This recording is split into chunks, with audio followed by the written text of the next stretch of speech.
Okay, so welcome and good morning, everyone. So thanks for joining this webinar on breaking out of business as usual, which is about alternative paths for UK food and farming.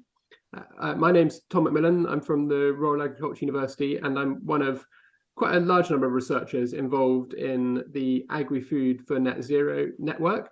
And in fact, it's officially called the Network Plus because it's more than just a network. Because as well as linking people up, we also give out research grants, and there's a core team that organises events like this, and also produces work like the work that we're about to hear about in the moment. So this is one of several webinars that we're running as part of Countryside COP, which is organised by the Agriculture and Land Use Alliance. And the point of Countryside COP is to give farming and food the profile that it really needs in the run-up to COP28 next week. It's brilliant you could join today. We've had a few of these, like I mentioned, and it'd be great if you also were interested in this to have a look at the last webinar, which is available as both a recording and a podcast, which was with Tim Benton, which is about why food and farming aren't talked about much as COP. So that's also really important background, I guess, to what we'll be seeing going on next week when COP starts. So there should be links to that previous webinar in the chat. Today, we're joined by Neil Ward, who's Professor of Rural and Regional Development at the Tyndall Centre for Climate Change at the Climate Change Research at the UEA. He's one of the core team that runs this agri-food network and has done lots of useful and impressive things over the years that you can read about, including recently writing a book about net zero food and farming. So he's going to tell us in a moment about some of the work this network has done exploring different ways the future could be different from the present. Now, we wanted to do that in this project because it tests assumptions about the kinds of research that could help us get from where we are now with food and farming to getting on track for net zero, depending on what else is going on in the world out there. So the future is clearly not going to be like the present, but thinking creatively about how it could be different might affect where we want to put our effort and investment when it comes to research now. But there's plenty else that the same scenarios and thinking about the future could be useful for. So that's part of the value in sharing more widely as well. So over to you, Neil, to say more about it and introduce yourself any more if you'd like to. Okay, thanks, Tom. I'm going to try and share my screen first.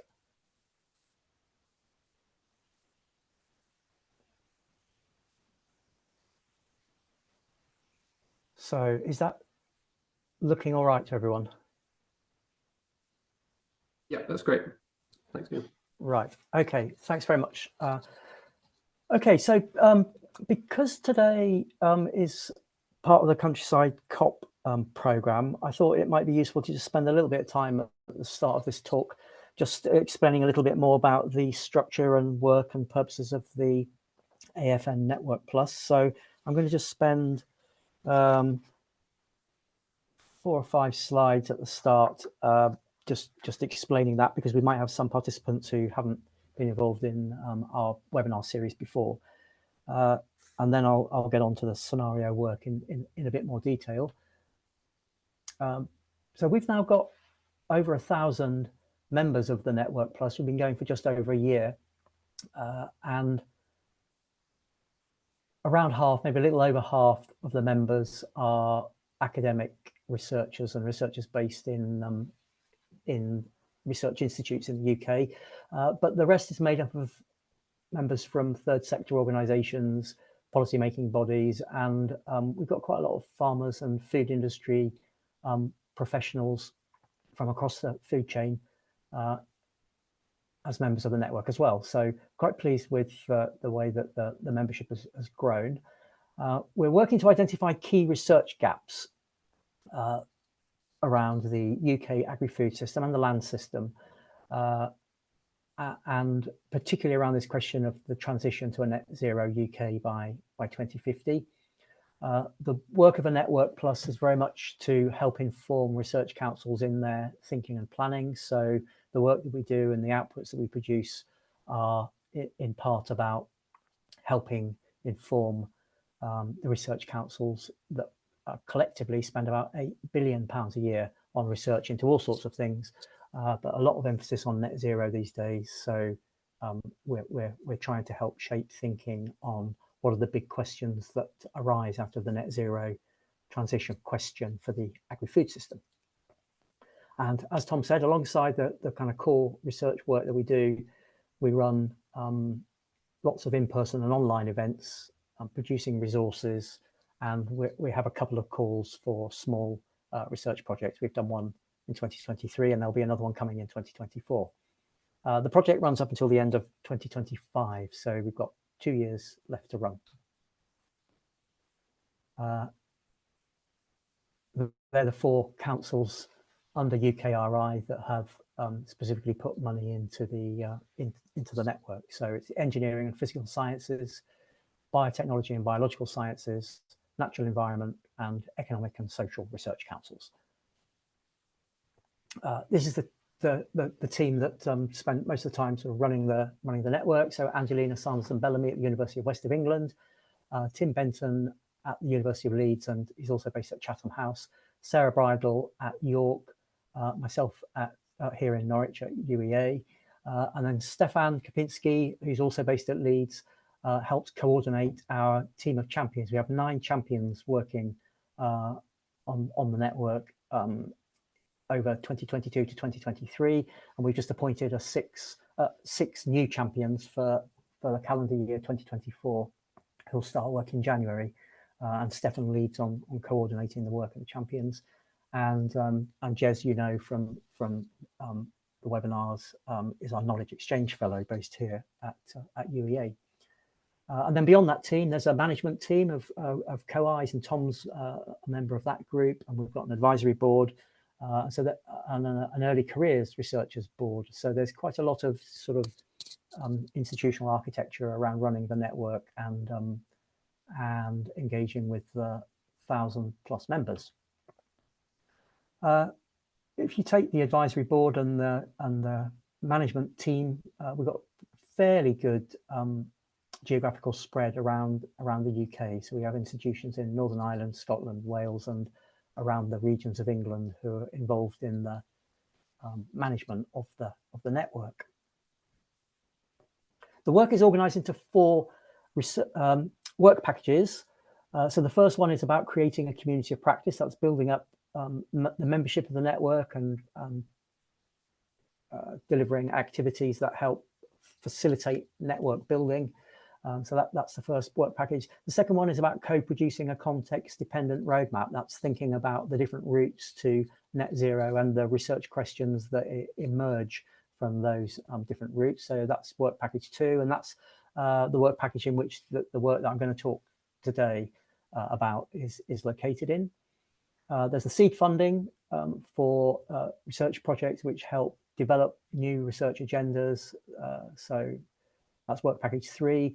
And then there's some work on sort of influence and thinking about how the network works and deriving lessons from effective network building to help ensure there's some legacy beyond the funded life of the network. So thinking about a roadmap to net zero UK by 2050, and the way that the agri-food and land use system might have to evolve in the context of that transition, we're faced with this question: what potentially could the UK agri-food system look like in 2050? And there's a few sort of important contextual points to just sort of emphasise before I get into what we did and what we've produced.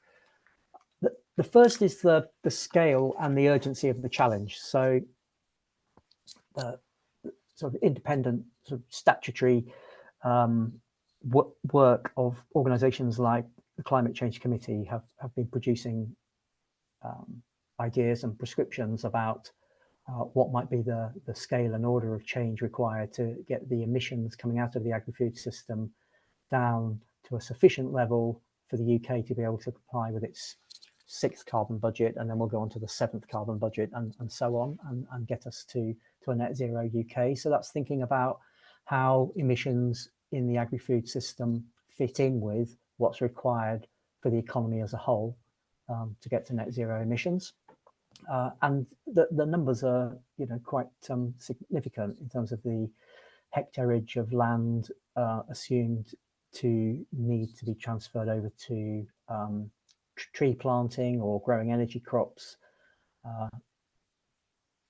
and the degree of dietary change and things like that. So there's a sense that there's quite extensive change required, and it's quite urgent. 27 years, it'll be 26 years soon, to 2050 is not really that long. It might seem like a long period compared to lots of issues dealt with in the political cycle, but in terms of the way that the food system evolves, and the number of crop rotations that we might have to go through, it's not really that long. And sometimes I illustrate this urgency point by looking back 27 years from now, and I think of the Fugees. What was their hit song? Can't remember the title of it now. The Fugees were in the charts, and I listen to that track sometimes, and it feels really, really contemporary. But it was 27 years ago, and so 27 years are going to pass quite quickly, really. There's a challenge, and I'll talk about this in the next couple of slides, which I cribbed from Tim, around when we think about 27 years into the future, sort of being our thinking being framed by the sort of business as usual situation now or over the last decade or so, but it's we need to stretch beyond business as usual thinking, and we need to be thinking about system transformation rather than just changing incrementally bits and pieces in the system. So that kind of scale and profundity of change is quite an important contextual factor as well. And futures exercise is quite useful for just helping to open up new questions and broader questions. So we've produced some scenarios really as a stimulus to force thought and provoke discussion about what are the kinds of questions and challenges that emerge from imagining alternative, possible and plausible futures. So that's just some contextual points. The next two slides I borrowed from Tim, and they provide a sort of critique of where we're at currently with the agri-food system, the thinking around it, the common sense assumptions. And Tim casts this as a triple lock on the way that the food system works. So the first element of this triple lock is we have a cheap food paradigm. So this is based on the assumption that consumption drives economic growth, that cheap food is good for growth because it means there's more disposable income to spend on other things. There's an assumption that markets are best for providing solutions. Following on from that, changing diets is not the role of governments, and social safety nets are not needed. And around this particular lock, there's a sense that public policy often stimulates markets, deregulating, liberalizing, driving efficiency through scale, and targeting state support at traditionally at commodities that are traded internationally in particular. And some of the knock-on consequences of that lock, that part of the triple lock, is we have an issue of ill health from poor diets, which is not really accounted for in the economic analysis of what's going on very effectively. Producing waste is often an economically quite rational thing to do. Ultra-processed foods are cheap to produce and to buy and increasingly available. We have business models that are based on growth in output and consumption, and farming focuses on fewer commodities grown intensively and at scale. And in that system, the environmental impacts are often not effectively costed in to our analyses. And innovation is driven by incumbents really, and focused on efficiency improvements to the business as usual model. So that's the cheaper food paradigm, which is one part of lock-in. The second is partly a consequence of that, which is that we have a food system with a lot of market concentration, perhaps not across all agricultural commodities in the middle of the food chain, but certainly upstream of farming and certainly downstream of farming in processing and in retailing. We have high levels of market concentration, and also in some levels, some sectors of production as well. Thinking of things like poultry, you do have quite a small number of organizations playing a very large part in managing that part of the production system. So markets dominated by a few big players, a vested interest in the status quo, and competitors and disruptors face quite significant barriers to entry. So that's the second sort of component of the lock. And the third part is around the path dependencies that build up. So a lot of money is being spent by business interests on this model.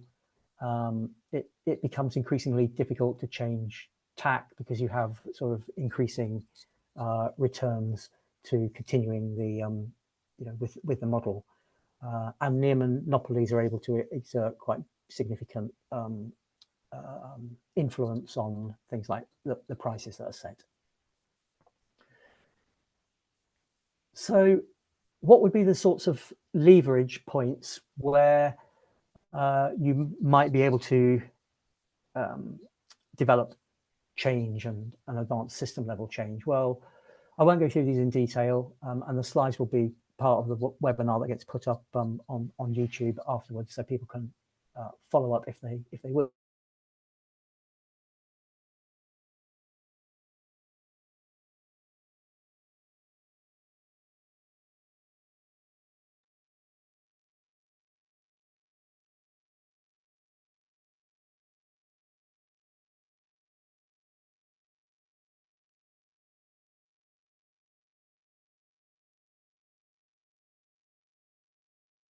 Oh, I think we've lost Neil. Oh. Neil, I think I don't know if I just disappeared or you disappeared. I'm back.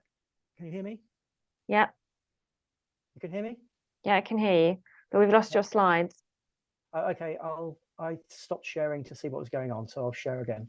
I don't know if maybe if you can just go back to kind of the beginning of that slide, pretty much. Yeah, okay. We sort of lost you at the point where you said that these were going to go online. Okay. Sorry about that.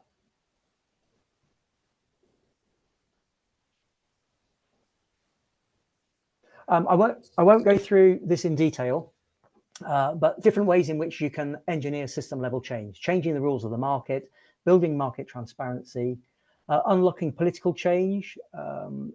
There's all sorts of citizen groups and social movement pressure clustering around the agri-food system, and mainstreaming systems level approaches to change around clear vision, changes in the machinery of government using true cost accounting, etc., etc. So, there are things that can be done, but there's a particular political context which might constrain some of these at the moment, but might open up opportunities in the future.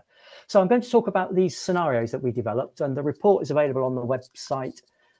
If you go to the AFN website, I think that if you go to the news section, you can click and download the report. And it's an exercise that we pursued earlier on this year to develop some future scenarios. We started off identifying the key uncertainties that might determine the way that the UK food system could evolve over the next 27 years, and settled on these three key uncertainties around international geopolitics, and particularly the stability of the international order, a set of uncertainties around economics, which is connected to that, about open global markets or moving towards more regionalized, regulated or securitized markets, and questions around demand for the goods from land, and how that might evolve, and how price signals might change in the system. So they were the three starting points. And if you think about you crunching those together, you end up with 8 possible alternatives, 2 times 2 times 2. And from that, we boiled the 8 options down to 4. based on things like thinking about the extent to which they were evocative of distinct futures, whether we could develop a clear sort of narrative description, whether they felt plausibly possible, and whether they were sort of helpfully different enough. So we ended up producing 4 scenarios through a workshop process. The first workshop was an in-person workshop, which we held at Chatham House, and there weren't many people from the agri-food system at that. It was a much broader discussion involving people from the worlds of international trade and finance, security and diplomatic services, international bodies like the UN. And so we were just thinking about the global context for the UK and the agri-food system within it there principally. And then the next 2 workshops were online and drew in participants from different parts of the UK agri-food system to consider, first of all, the implications of the alternative scenarios and to help sort of flesh them out a bit, and also to think about the plausibility of the sort of trajectory of change from the present to each of these possible future worlds. In helping to sort of design and flesh out these scenarios through that 3 workshop process, we were conscious that there's some stuff that is relatively predetermined about the future, processes that are sort of set in train, and we can be relatively confident about how things are going to unfold. So we know that we've got baked in climate change and we're going to get more extreme weather events. We expect we'll see a continuing deterioration in biodiversity, at least in the medium term. We'll see an increase in the global population, certainly, and we're expecting an increase in the UK population over the period we're interested in. We expected that in the energy market, renewables will be the cheapest means to produce energy, that we will continue to see downward pressure on productivity and growth because of resource constraints. But social values will continue to evolve and might differentiate even more markedly between generations. We thought it was unlikely, extremely unlikely, that we would see a return to a single hegemonic global power, and that our politics will continue to be heavily shaped over the next generation by the experience of the global financial crisis, both 2008 and what's happened around COVID and its aftermath as well. So they were seen as relatively predetermined. This is quite an interesting little diagram to help sort of visualize what a plausible future might look like. So on the left, we have where we are now. We trundle through to 2050, and there's a range of possible futures that the world could look like, or the UK could look like in 2050. So that's the outer sort of blue circle. Within that, much more narrowly, there's the sort of the smaller range of probable futures, which is the small purple circle in the middle. And then there would be a broader range of plausible futures, and perhaps within that, some preferable ones. So we were thinking about plausible futures initially. So the sort of pinky coloured subset there of the range of possible futures. And we came up with these 4.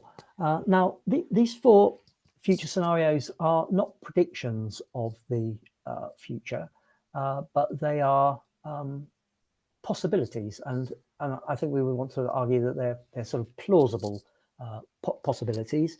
And they're designed not as a sort of forecast or prediction, but as a thinking tool to just help us stretch beyond the business as usual sort of idea. So first one, build back fast again, is where we have an unstable but globalized world where economic growth is still the dominant sort of priority in how economies work. This is the closest one to business as usual, and it's called build back fast again because it's characterized by successive crises every few years. So we've been through financial crisis, Brexit shock, COVID, Ukraine, and an increasingly unstable international world. And this scenario sees more of that happening. So instead of us moving back to a more stable world, this sort of shock to the system experience becomes the norm. So that's scenario one. Scenario A. Scenario B, we perhaps stumble on with shocks to the system for a few more years, but then there is a more profound shift. The world continues to be globalized, but there's a realization about the importance of sustainable resource management. And so a geopolitically more stable consensus emerges around sustainability based on circularity and sort of deep green values of sustainable development. Third one, scenario C, self-sufficiency. This perhaps we might call a nightmare scenario. The world continues to be unstable. It becomes more regionalized because the global order becomes even more unstable and breaks down. We still have elements of a circular economy, but it's rather driven, rather than a sort of active choice in public policy and social values towards sustainability. It's driven by a retrenchment into national and local self-sufficiency and the need to save resources. So this is a poorer UK, it's probably a poorer world where necessity drives more circularity. And the final one is perhaps a bit more utopian. It's geopolitically stable. The economy is more globalized, but it's built on a model of green growth. So more technology in this one and sustainability through green growth in a more stable world. So they are the four. We get to net zero in all of them. So that was non-negotiable. So the UK gets to net zero, but the feel and the functioning of the economic system is rather different in each of them. So I'll just say a little bit more. How am I doing for time?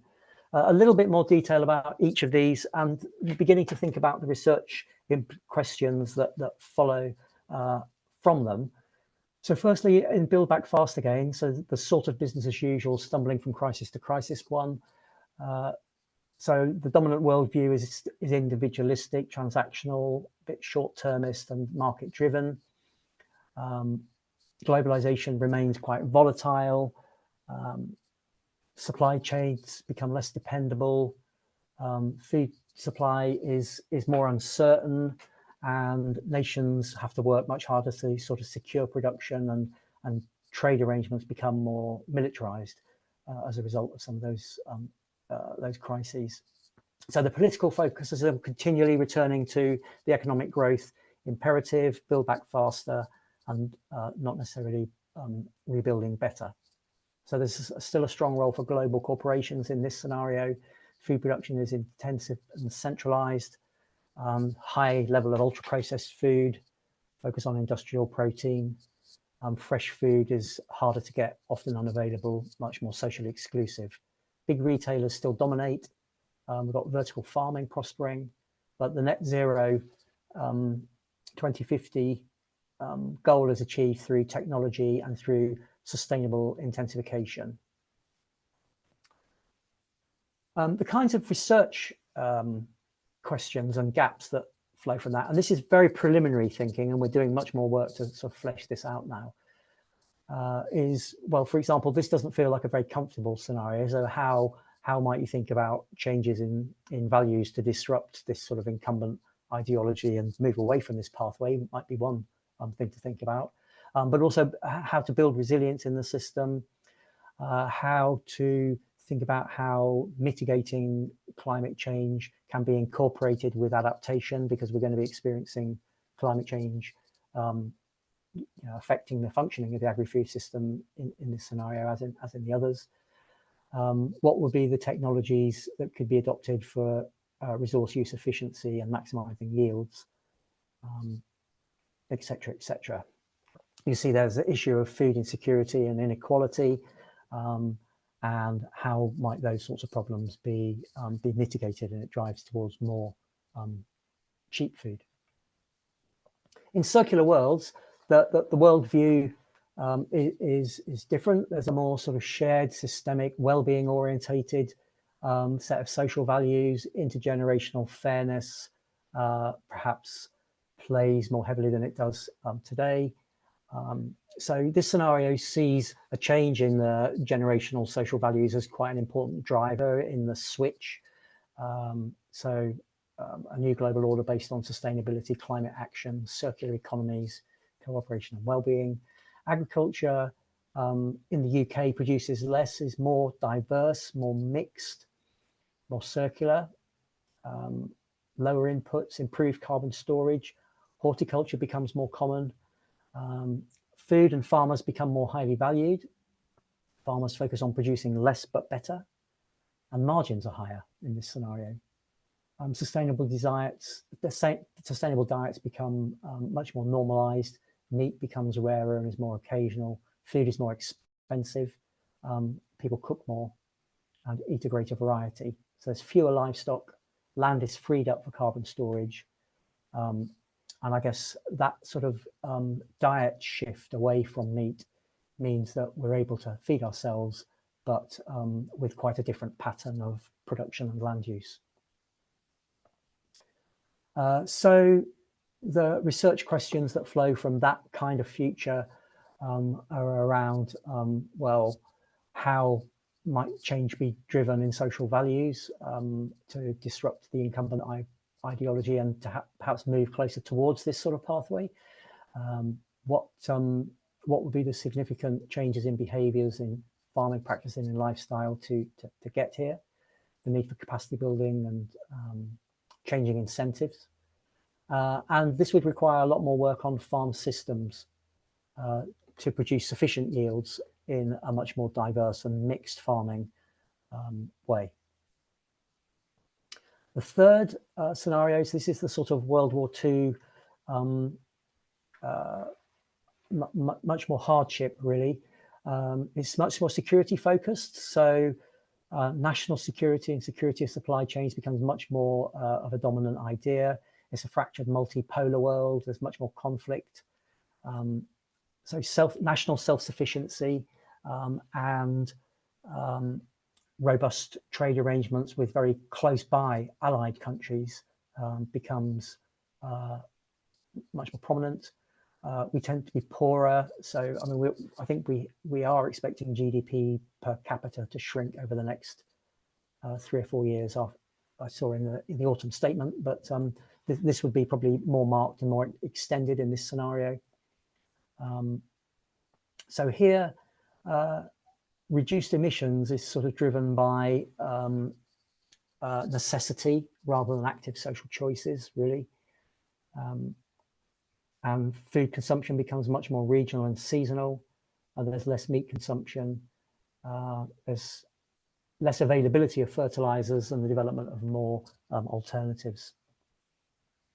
And the research gaps in this third one around the capacity for small-scale market gardens and allotments, so producing food in other types of places beyond conventional farming, circularized farming, low input, circular and diverse farming systems, green manure rather than synthetic fertilizers, etc., etc. You can see there. Final one, the right to food, and here the worldview, the social values are around innovation, inclusiveness, and a stronger sense of social purpose. This is still, I think, a globalized world, but much more cooperative, with sustainable green growth as the dominant political goal. The right to food is part of a social contract, like universal basic income. So food is managed to be cheaper, people eat more healthily, and there's much less waste. You can see there, this is a sort of highly technologically dependent trajectory. Also with a decline in livestock production and more emphasis on fruit and vegetables, local greenhouses, vertical farming, hydroponics, etc., etc. So still a sustainable intensification model here, but it's sort of deep sustainability, not just reduced emissions per unit of output, but reduced emissions in an absolute sense. And the research gaps around this scenario are around how we might develop changes in social values to steer towards this kind of future. There's again questions of incentives around growing food in other ways, in other types of places, and really sustainable intensification, how to maximize yields in intensive land sparing systems. So hopefully that just gives you a flavor of these kinds of alternative possible worlds and the just initial kinds of questions that emerge from them beyond the sort of business as usual model. In that context, these are the sorts of big clumps of questions that come from either individual scenarios or across them, and I'll stop after this slide. So there's a question about the extent to which our food production is organised and managed for domestic consumption or as a conventional economic sector that operates in international markets and can produce food for export. And that's quite a significant issue, and a lot of thinking sort of flows from that starting point. There's the question of the land crunch or the land squeeze, and how do we handle these competing uses around food production, carbon sequestration, nature recovery, and so on. There's a question of the role of animal agriculture in that land crunch, the footprint or hoofprint of animal agriculture, not just for grazing lands, but for the arable land that's used to grow the feed, which is quite a significant proportion of the arable land. Mixed farming and circular systems are prominent in several of the scenarios as an alternative model. So lots and lots of questions about how that would work.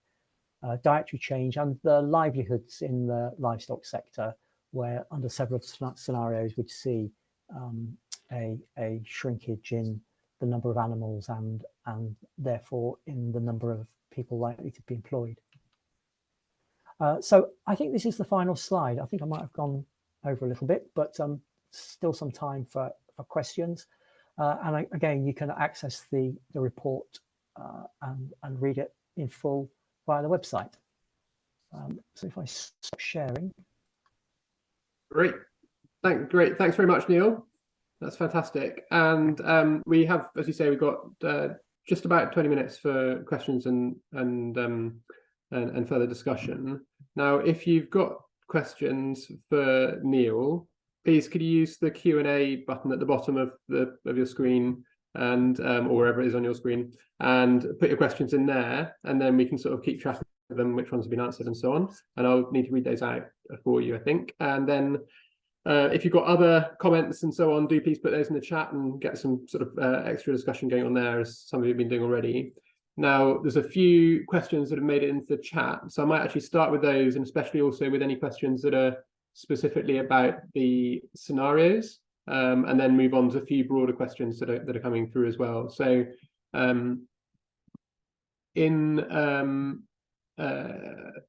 Sean Diamond has asked Neil, is it fair to say that all these scenarios do currently exist in different parts of the globe and will all probably continue to do so? I guess it's the ratio between all four that may change. So you've got thoughts on that? How far there's sort of the futures already here, just unevenly distributed kind of thing? Yes, yeah, that's a really good point. And you know, I think you can see little flashes of the present in all of them. And a common thing when thinking about these sorts of scenarios is sort of, oh, which scenario are we going to end up in?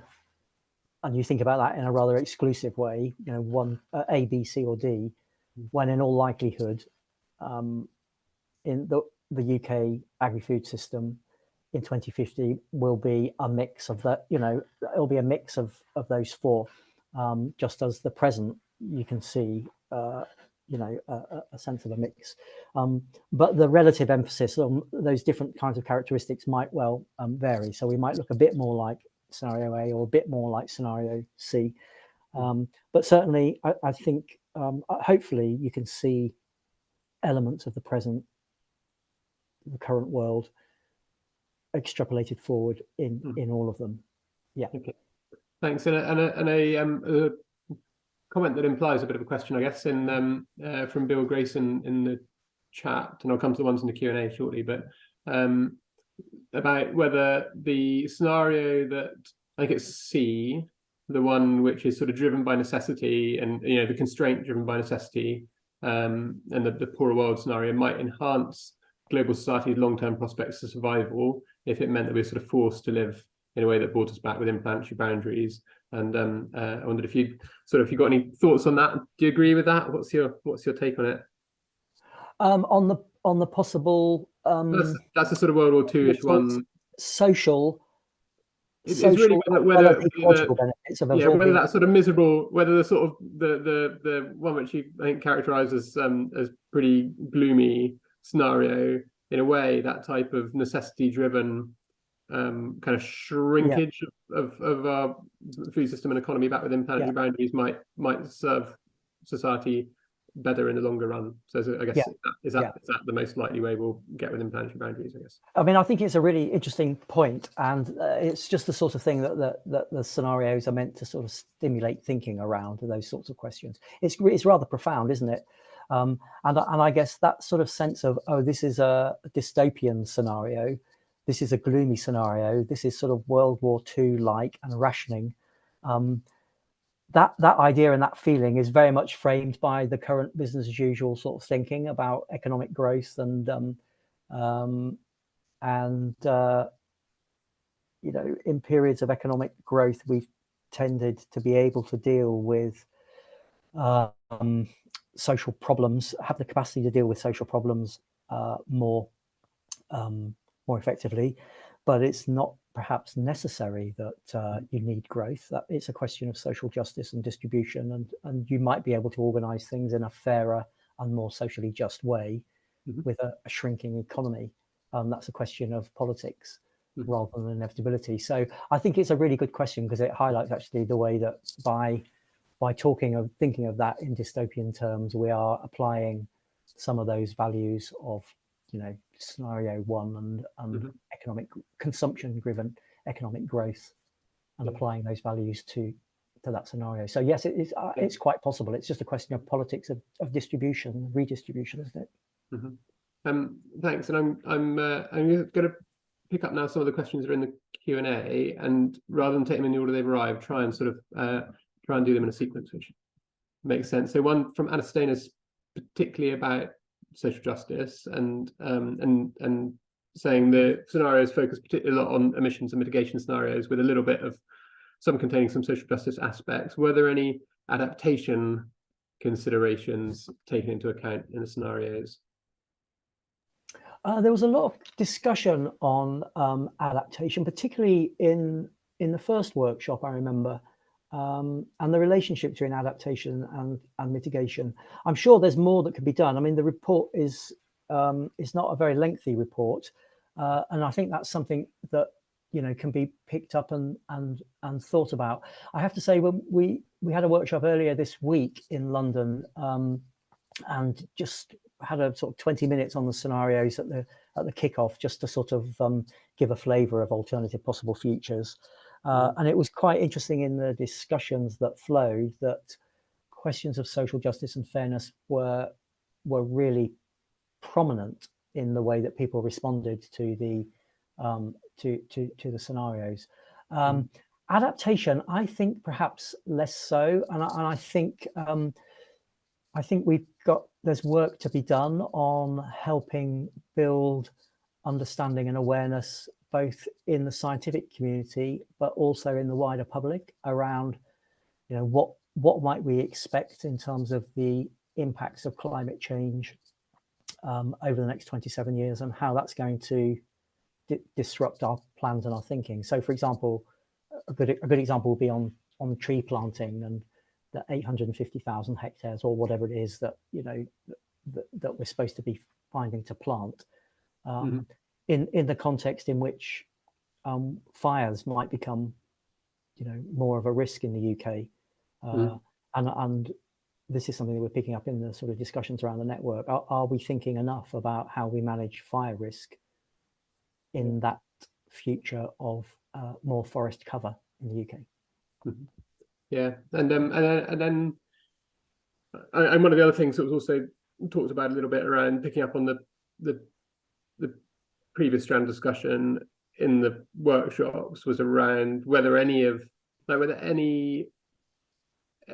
how realistic, I guess, reaching net zero at all was within some of the scenarios, and also how far any that envisaged the collapse of multilateral kind of governance arrangements internationally basically meant it was almost out of the question that globally we'd reach net zero, even if we met UK targets or whatever. There's a question where the name of the person who asked it hasn't come through, but was there any consensus amongst those consulted or involved in the workshops about which the scenarios were preferable? And it appears that B and D are preferable, far preferable, but these depend on geopolitical stabilities, which is hard to predict or guarantee. So in that same kind of vein, you touched on that a little bit, but anything more you want to say on that? Yeah, okay, so there's two things there. First thing was about, what's the first thing? Collapse in international trade. Or sort of multilateral institution, in a way, sort of big, the UN stuff, and can you keep any of this? We are not hiding nothing with talking about net zero if you haven't got any of that. Get net zero at all, yeah. Obviously that's a sort of limit. There's a limiting. We have to bound this study, and the network is about the UK food system and the UK policy commitment to get to a net zero UK by 2050. But of course, there's a whole argument about what the other 90 whatever percent of the world is doing. There's a risk here that becomes a distraction, and obviously in the sort of climate, in the sort of skepticism around net zero, that argument, oh well, if China or India aren't doing it, why should we? That sort of argument. We can't really have any truck with that because we have a UK focus on the net zero target. So each country is responsible for its own emissions in the system that we have. So we can sort of debate changing the global system, but that's a system that we have, and it's a system that we've had since the 1990s. And so this is about UK emissions. Having said that, there's all sorts of things that could be done to fix the UK national inventory that compound or don't solve problems elsewhere, that export our emissions. So we do have to bear that in mind, that we're operating in an international context, but our focus is quite UK. On the, do we get there? Do we get to a net zero UK, or does the food system get to where it needs to be to play its role in a net zero UK? I think currently we're not on track, and the Climate Change Committee, when appearing before the Environmental Audit Committee this summer, talked about sort of magical thinking for the current UK plan for the agri-food system, or it stretches credibility. So I think amongst our independent sort of statutory bodies who live and breathe this stuff, there's not a confidence yet that we have a plan that's viable. So I don't think we're on track to get the food system to the place it needs to be in 2050. Hence, we have to think about it more and up the urgency. The second thing was about some scenarios look preferable to others. So another question's come in since, which is the same vein actually, from Sam Rick, saying, kind of how much agency have we got anyway? Yeah. So the whole process within the network was riven with a lively debate about whether, as a project, we're future takers or future makers, and the extent to which this exercise we should be picking the preferable scenario and then doing all we can to ensure that that the UK glides to the utopian world that we've constructed. So that was one argument. We should ask people to vote on which is the best scenario, pick the scenario, and then work on all the things we need to do to bring that into being. And that was compared with a sort of alternative view, which is that this exercise is to force thought and provide a stimulus to open up questions about what would be the means of maximizing the sort of desirable features and minimizing the downside risks of terrible things happening in each of those worlds, and being rather more agnostic about which way we go. And that was something that we argued about and discussed interminably through the process. But the exercise isn't to design one golden scenario and 3 bad ones and then say, how do we get the world to scenario B or D?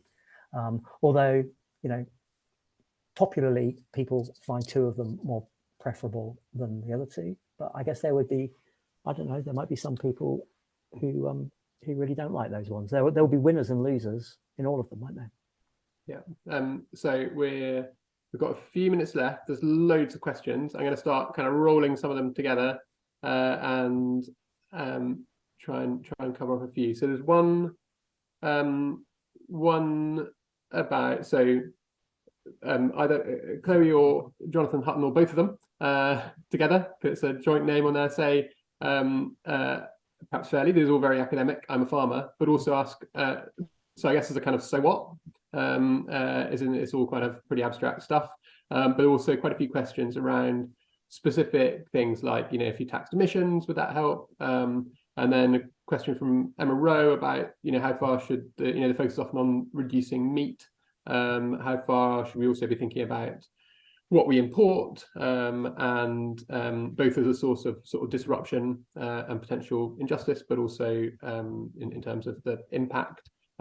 There's another question from the Huttons about growing grain and use of animal feed compared with having meat grown on grass. And there's quite a lot of discussion in the chat as well, and a question around land sparing versus land sharing. So I just wonder if you could say something about what does this mean on the ground and for supply chains and so on. Like in practice, kind of say what, and where does it tell us anything about where our options are? Was that not the point of the exercise? It was about research priorities, and a briefer response than my question. Yeah, so that wasn't the scenarios are a tool. They're designed as a tool. They're not predictions. Someone else could go through this exercise and come up with quite different pictures, and that's, you know, that would be fine. So that, you know, we've done the work, and I think we've got quite a good mix of input, particularly at the early stages of it. So they're just offered as a way for organizations to take them and talk about them and think about them, and hopefully broaden that sense of you know, the way the world might evolve, the way that the context might evolve. And certainly when we've talked to people in food companies, there's been quite a sort of interest in you know, when can we get these scenarios? And yes, we'd like to make use of them. We're getting a sense that it's a tool that people will find useful to just stimulate thinking about strategies. Mm-hmm. There was stuff about soil and taxing and stuff like that, and stuff about meat from Emma, wasn't there? On the soils, it's certainly true that soils capture carbon. I think there's a question of how long you can rely on that, even if we had like really brilliant soil health management and transform the way we manage soils to combine production and sequestration. That would deliver some benefit for a period, but it wouldn't go on and on and on. But I think the bigger challenge is around how you would incentivize and reward that, because it's an area of science that there's still a need for a lot more development. And while certainly we know it's beneficial, it's difficult to sort of understand how we would develop a governance system to sort of pay and reward and authenticate what's going on there, and whether people that are paying the money are definitely getting the benefit. So it's sort of harder to regulate and govern than planting trees, which are a bit easier to go around and count. So I think that's a difficulty on the soil front. And on the meat one from Emma, it depends on your starting point on this. So if you're thinking about the UK accounts and the national inventory, it forces you to a reducing livestock numbers kind of strategy. Although you could potentially argue, if we got feed additives that reduced enteric fermentation emissions by 50%, you know, maybe we could have the same number of livestock and 50% less emissions. But it becomes a livestock numbers thing. If you look at just dietary change and people reduce their consumption of meat, that might impact on they might be reducing their consumption of imported meat or British meat. The relationship between domestic consumption of meat and the population of livestock on British farms is not straightforward. So the imports and exports come into play there. So it depends if you're looking at sort of global emissions or the British national inventory. And if you're looking at when people shift away from meat, are they shifting away from British meat or foreign meat?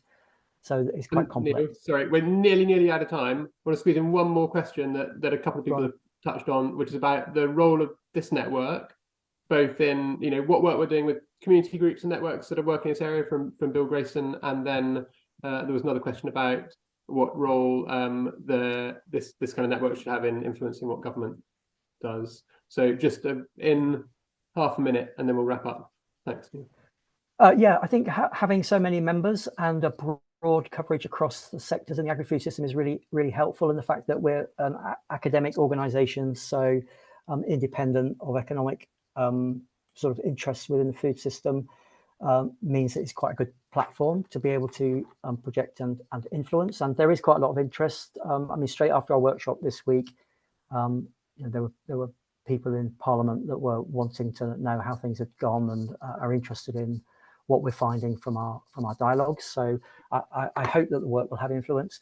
And our champions are doing lots of local work with farmers groups in different places. And we have a lot of community food group interests and the sort of third sector around food justice engaging in network activities. So yes, I hope it can be useful on the ground as well. Brilliant. Thanks so much. Thanks, Neil. Thanks everybody for your questions and for joining. Thanks to Jez as well for organising it all and coordinating it behind the scenes. That's everything. Lots of links from Jez in the chat. Do sign up if you haven't signed up already to the network, and you'll be able to listen again to this and share it with other people via the website as well. So thanks everybody, and goodbye. Thank you, Tom.